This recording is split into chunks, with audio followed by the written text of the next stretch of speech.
Welcome to Suman TV. ప్రస్తుతం ఒక కామారెడ్డిలో విషాద సంఘటన చోటు చేసుకుంది. 10వ తరగతి చదువుతున్నటువంటి ఒక విద్యార్థిని గుండెపోటుతో మరణించిన ఘటన కూడా చాలా తీవ్రంగా కలిచివేస్తుందని చెప్పొచ్చు. రామారెడ్డి మండలం సంబంధించినటువంటి ఒక విద్యార్థిని కామారెడ్డిలో చదువుకుంటుంది. ఈ నేపథ్యంలో ఆమె ఉదయాన స్కూల్‌కు వెళ్ళే క్రమంలో కూడా దారి గుండా సడన్‌గా పడిపోయేసరికంటే కూడా అక్కడ ఉన్నటువంటి స్థానికులు కావచ్చు, కొంతమంది చూసి ఆమెకి హాస్పిటల్‌కి తరలించిన నేపథ్యం మొత్తానికి కూడా ఆమె గుండెపోటుతో మరణించినట్టు కూడా హాస్పిటల్లో డాక్టర్ చెప్పినటువంటి పరిస్థితి. ఇది చూడొచ్చు. మొత్తానికి కూడా ఇట్లాంటి సిచ్యువేషన్‌లో కూడా విద్యార్థులు ఒత్తిడికి లోనవుతున్నట్టుగా మనం చూడొచ్చు. ఎందుకంటే ఇప్పుడు ప్రస్తుతం కూడా ఎగ్జామ్స్ వస్తున్న తరుణంలో కూడా ఒకవైపు స్కూల్లో ఇబ్బందులు, తర్వాత ఇంటికొచ్చిన తర్వాత కూడా పేరెంట్స్ కూడా పిల్లల పైన కూడా చదవండి, చదవండి అని ప్రెషర్‌తో కూడా ఇట్లాంటి ఒత్తిడికి సంబంధించినటువంటి కారణాలతో కూడా ఇట్లాంటి ఘటనలు చోటు చేసుకుంటున్నాయి. ఎందుకంటే తాజాగా కూడా నిజామాబాద్ జిల్లా వ్యాప్తంగా కూడా గతంలో కొన్ని ఘటనలు జరిగాయి. ఈ ఘటనల నేపథ్యంలో కూడా ఒకవైపు డాక్టర్లు ఏం చెప్తున్నారంటే ఒత్తిడికి లోను కాకుండా కూడా కొన్ని చిట్కాలు పాటించండి అని చెప్పి కూడా సూచిస్తున్నటువంటి పరిస్థితి ఉంది.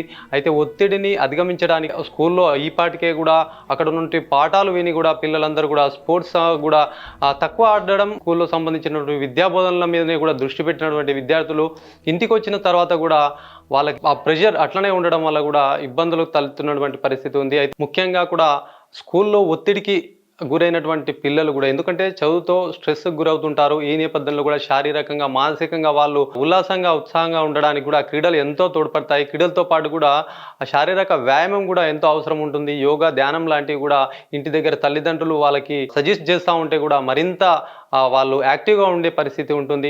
ఒకవైపు నిపుణులు సైతం చెప్తున్నారు. ముఖ్యంగా ఫుడ్ విషయంలో కూడా జాగ్రత్తగా ఉండాలి. ఫుడ్‌ని కూడా సరైన డైట్ తీసుకోమని కూడా నిపుణులు సూచిస్తున్నారు. ఎందుకంటే చాలా మట్టుకు కూడా ఇప్పుడు ప్రైవేట్ పాఠశాలలో చదువుతున్నటువంటి విద్యార్థులు ఎవరైనా సరే బాగా ఒత్తిడికి గురవుతున్నటువంటి సిచ్యువేషన్ మనం చూడొచ్చు. ప్రభుత్వ, ప్రైవేటు పాఠశాలలో ఉన్నటువంటి స్టూడెంట్స్ కూడా మొత్తం ఈ ప్రస్తుత తరుణంలో కూడా ఇట్లాంటి ఘటనలు చోటు చేసుకున్న నేపథ్యంలో తల్లిదండ్రులు ఆందోళన వ్యక్తం చేస్తున్నారు. ఆందోళనకు గురవుతున్నారు. ఎందుకంటే ఒకవైపు తల్లిదండ్రులు స్కూల్‌కు పంపించినా కూడా అక్కడ పిల్లలు ఎదిగే క్రమంలో చదువు కూడా చాలా ఉపయోగపడుతుంది. ఈ చదువుతో పాటు కూడా వ్యాయామం చేయాలి. వ్యాయామం సంబంధించి కానీ ఇక్కడ యోగా తరగతులు కూడా ఇట్లాంటి కార్యక్రమాలు నిర్వహించడం అక్కడ స్కూల్‌లో కావచ్చు, ఇంటికొచ్చిన తర్వాత పేరెంట్స్ కూడా వాళ్ళని గైడ్ చేయడం వల్ల కూడా ఇట్లాంటి ఇబ్బందులు తలెత్తకుండా ఉంటాయని చెప్పి చెప్తున్నటువంటి పరిస్థితి. మా పాఠశాల విద్యార్థిని అయినటువంటి ఏ శ్రీనిధి 10వ తరగతి చదువుతుంది. ఆ అమ్మాయి గురువారం రోజు యథావిధిగా ప్రతిరోజులాగానే పాఠశాలకు ఇంటి నుంచి వస్తుండగా ఆమె దురదృష్టవశాత్తు కళ్ళు తిరిగి కింద పడిపోవడం జరిగింది.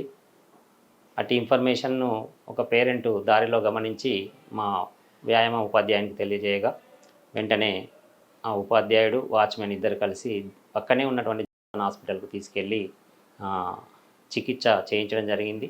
వెంటనే నేను, వాళ్ళ పేరెంట్స్ అక్కడికి చేరుకొని ఆమెకు వైద్యం అందించే ప్రయత్నం డాక్టర్ల ద్వారా చేయడం జరిగింది. దురదృష్టవశాత్తు ఆమెకు కార్డియాక్ అరెస్ట్ వచ్చిందని వైద్య బృందం తెలియజేయడంతో వాళ్ళు చాలా బాధతో కుమిలిపోయారు పేరెంట్స్. ఈ దురదృష్టకరమైన సంఘటన మాకు కూడా చాలా బాధాకరం. వాళ్ళ పేరెంట్స్ కూడా ఇది జీర్ణించుకోలేని విషయము అని చెప్తున్నాము. అమ్మాయి చదువులో మా పాఠశాలలో బాగా తెలివిగల విద్యార్థిని, బాగా చదువుతుండే, మంచి మార్కులు తెచ్చుకునేది. మాకు చాలా ఇది బాధాకరమైన విషయం. అన్ని విషయాల్లో కూడా ఆమె బాగానే ఉండేది అమ్మాయి. ప్రతి ఒక్కరితోటి బాగా ఉండేది అమ్మాయి. ఫ్రెండ్స్ తోటి కూడా యాక్టివ్గానే ఉండేది. మా పాఠశాలలో 8th క్లాస్లో జాయిన్ కావడం జరిగింది అమ్మాయి. ఇప్పుడు ప్రస్తుతం 10th చదువుతుంది.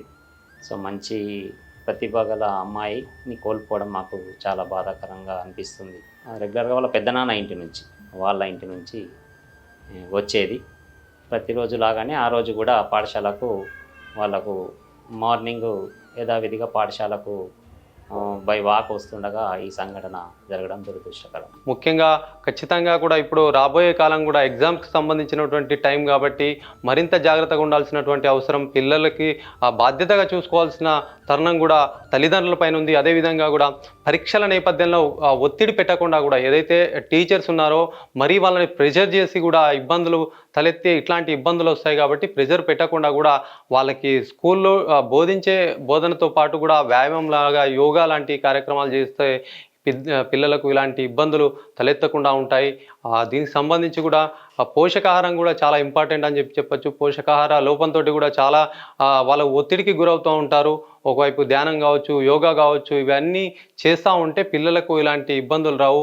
ఏదేమైనప్పటికీ అక్కడ కామారెడ్డిలో జరిగినటువంటి ఘటన అందరి తల్లిదండ్రులు కూడా వేధిస్తున్నటువంటి సిచ్యువేషన్ ఉంది. ఆ స్కూల్కు వచ్చే క్రమంలో కూడా అసలు ఏం జరిగిందో తెలియక పడిపోవడము, చూసినటువంటి కొంతమంది హాస్పిటల్ తీసుకుపోవడము, ఇదంతా కూడా గుండెపోటుతో మరణించిందని డాక్టర్లు చెప్పడం, ఇదంతా కూడా చూస్తూ ఉంటే విద్యార్థులకు సంబంధించి కూడా ఇది చాలా విద్యార్థులు కూడా చూసినటువంటి ఈ ఘటనని కూడా వాళ్ళు లోపల బాధపడుతున్నటువంటి సిచ్యువేషన్ కూడా అర్థమవుతా ఉంది. కాబట్టి ఖచ్చితంగా కూడా ఒకవైపు విద్యా సంస్థలు కూడా ఆలోచించాలి, ఒకవైపు పేరెంట్స్ కూడా జాగ్రత్తలు తీసుకుంటే ఇలాంటి ఘటనలు కూడా పునరావృతం కాకుండా ఉంటాయని చెప్పేసి చెప్తున్నటువంటి పరిస్థితి.